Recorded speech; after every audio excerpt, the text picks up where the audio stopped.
Это вам не молоко. В нем нет лактозы.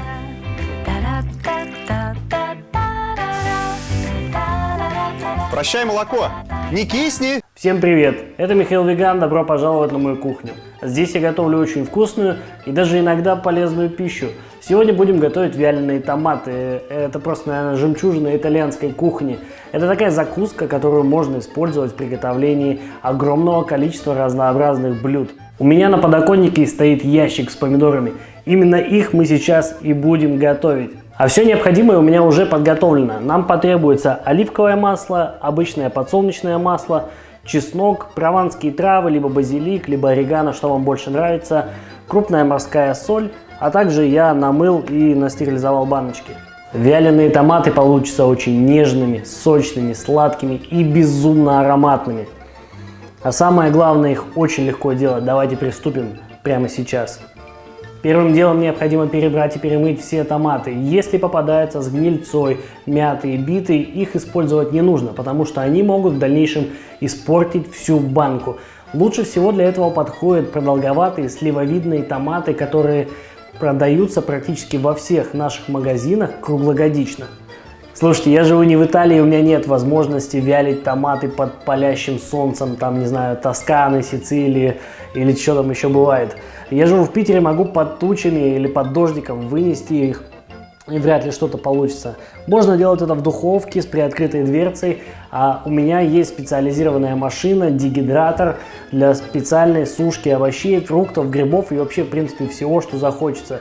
В нем есть специальные листы решетки, куда выкладываются необходимые заранее заготовленные продукты, а также такой коврик для того, чтобы они меньше прилипали в процессе сушки.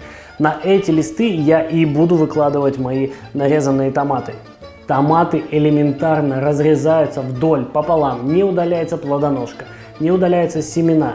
Просто разрезаем их и выкладываем на решетку, на сетку для дальнейшего сушения. Вот и все, это проще некуда. А теперь, что касается соли. Солить или не солить, по идее, соль вытягивает влагу из продуктов, которые подвергаются сушке, вялению, как хотите. И я увидел один ролик, который меня просто взорвал мне голову. От такого количества соли, которое использует эта восхитительная сеньора, я был просто в ужасе. Но только потом понял, что в этом нет ничего уж такого плохого. Просто посмотрите. Она просто горстями сыпет крупную морскую соль на эти томаты. Но вы сами поймете, когда они высохнут, большая часть этой соли сама по себе просто с них отвалится, высыпется. Сами томаты, может быть, и впитают немного соли, но просто прям совсем капелюшечку. Сыпьте, не жалейте, не бойтесь, все будет отлично.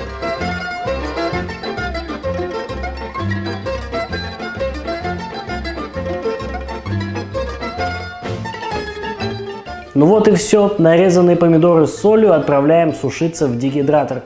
Листы выставляем так, чтобы между ними было расстояние, воздух смог свободно циркулировать и они быстрее высушились. Нажатием двух кнопок устанавливаем необходимую температуру и время. Здесь максимальное время сушки 10 часов. Самый быстрый режим это 71 градус с быстрым циркулированием воздуха. Для того, чтобы высушить такие большие крупные томаты, необходимо примерно 24 часа.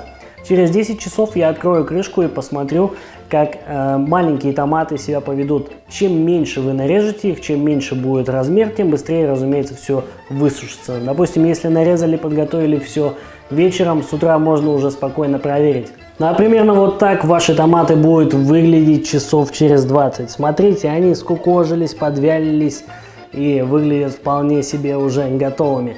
На мой взгляд, лучше сразу сушить томаты, так какими они будут у вас выглядеть в готовом виде. Можно пересушить их, потом выполнить обратный процесс, который называется по-другому, ну как-то связано с дегидрацией, забыл уже, загуглите. В общем, масло не напитает их влагой, не вернет им сочность, их надо будет обратно отваривать. И есть такие рецепты, я их смотрел, но зачем так заморачиваться, на мой взгляд, лично на мой вкус. Сделайте сразу вот так, когда они еще мягкие, когда чуть-чуть в них еще влаги и сочности сохранено, но при этом они уже готовы. Я предпочитаю сделать так. На это уйдет где-то примерно 20 часов. Чуть больше, может где-то чуть меньше. Иногда поглядывайте.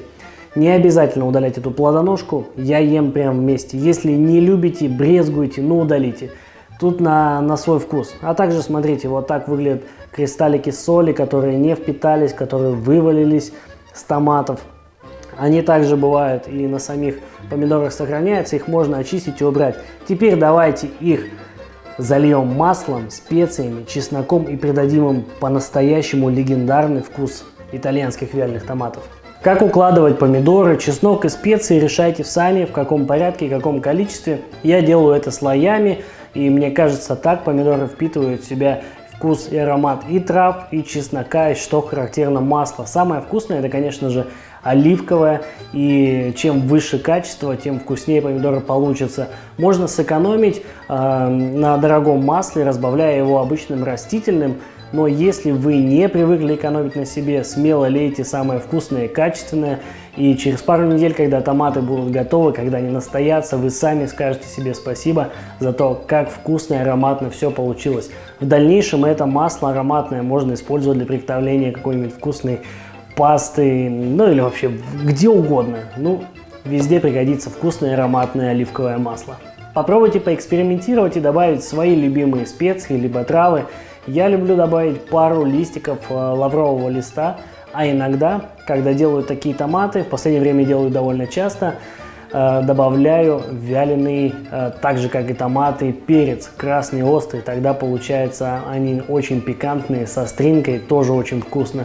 Рекомендую вам попробовать. Вообще дегидратор и сушилка эта штука такая заразная. Я сначала не придавал ей большого значения, но потом втянулся. Например, я безостановочно теперь вялю эти томаты, потому что они сами мне очень нравятся по вкусу. А также был этой осенью очень урожайный год на грибы.